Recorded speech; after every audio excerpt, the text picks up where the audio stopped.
രക്തസാക്ഷിത്വം വഹിച്ച ആദ്യ മലയാളി വൈദികനെ അനുസ്മരിച്ച് വിശ്വാസികൾ. ഈശോ സഭാംഗമായ ഫാദർ ജെയിംസ് കോട്ടായിൽ എസ്.ജെയുടെ 58ാം രക്തസാക്ഷിത്വ വാർഷികമാണ് ഏറെ ഭക്തിപൂർവ്വം ആചരിച്ചത്. ധാരാളം പേർ ജെയിംസ് അച്ഛൻ രക്തസാക്ഷിത്വം വരിച്ച റാഞ്ചിയിലെ നവാട്ടാടിലെ മെമ്മോറിയൽ സ്ലാബിനു മുന്നിലും അച്ഛനെ സംസ്കരിച്ച റാഞ്ചിയിലെ മാണ്ടർ പള്ളിയുടെ കല്ലറയിലും അച്ഛന്റെ മാതൃ ഇടവകയായ പാലാരൂപതയിലെ തുരുത്തിപ്പള്ളിയിലെ അച്ഛന്റെ ഛായാചിത്രം പതിച്ച കൽക്കുരിശിലും അച്ഛന്റെ മധ്യസ്ഥതയിൽ പ്രാർത്ഥിച്ച് ഈശോയിൽ നിന്ന് അനുഗ്രഹം പ്രാപിക്കുന്നുണ്ട്. ജെയിംസ് കോട്ടായിൽ അച്ഛൻ രക്തസാക്ഷിത്വം വരിച്ച ഇടവകയായ റാഞ്ചിയിലെ നവാട്ടാടിൽ നടന്ന അനുസ്മരണ വിശുദ്ധ കുർബാനയ്ക്ക് ഇടവക വികാരി ഫാദർ സുനിൽ ടോപ്പനോയും റാഞ്ചിയിലെ ഹസാരിബാഗ് രൂപതയുടെ social service director father Tomy അഞ്ചു പങ്കിലും കാർമ്മികത്വം വഹിച്ചു.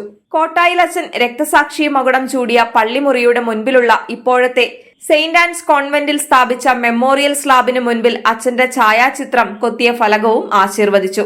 ജെയിംസ് അച്ഛന്റെ മാതൃ ഇടവകയായ പാലാരൂപതയിലെ സെയിന്റ് ജോൺ ദി ബാപ്റ്റിസ്റ്റ് തുരുത്തിപ്പള്ളിയിൽ നടന്ന വിശുദ്ധ കുർബാനയ്ക്കും ഒപ്പീസിനും ഇടവക വികാരി father Augustine പീടികമലയിലും Ranchi Dalton Ganj രൂപതയിൽ പ്രവർത്തിക്കുന്ന ഫാദർ റെജി പൈമറ്റവും നേതൃത്വം നൽകി.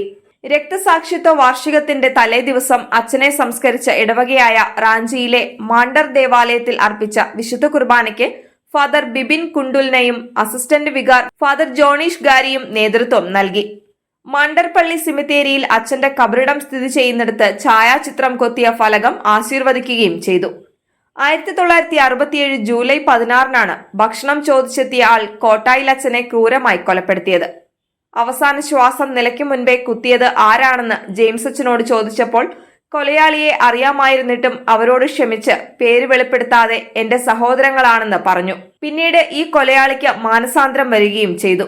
അച്ഛന്റെ രക്തസാക്ഷിത്വത്തിലൂടെ റാഞ്ചി അതിരൂപത വിശ്വാസ വളർച്ചയിൽ ഏറെ മുന്നിലെത്തിയിട്ടുണ്ട്.